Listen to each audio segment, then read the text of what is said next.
ஒரு காலத்தில் பாட்டி சுட்ட வடையை காகம் திருடிட்டு போயிடும். ஆனால் இப்போ உள்ள பாட்டி ரொம்ப உஷார்.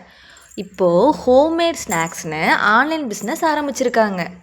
காகம் சூடான வடையை திருட பார்த்துச்சு. ஆனால் பாட்டி டிஜிட்டல் லாக்கருக்குள்ளே லாக் பண்ணிட்டாங்க. காகம் எவ்வளோ ட்ரை பண்ணியும் அந்த டிஜிட்டல் லாக்கரில் உள்ள வடையை எடுக்க முடியலை. அப்போது அங்கே ஒரு ஸ்மார்ட் நரி வந்துச்சு. காகமே, பாட்டி இப்போது அட்வான்ஸ் ஆகிட்டாங்க, ஆனால் ஒரு வழி இருக்குன்னு சொன்னுச்சு.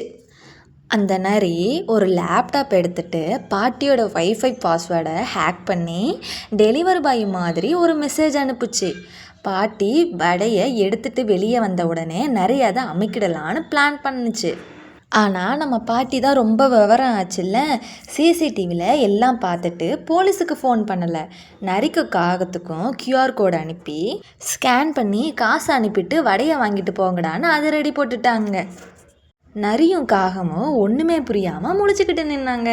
இதிலேருந்து நம்ம கற்றுக்கிற பாடம் என்ன? காலத்துக்கு ஏற்ற மாதிரி மாற்றிக்கிட்டா ஏமாத்துறவங்க தான் ஏமாறுவாங்க.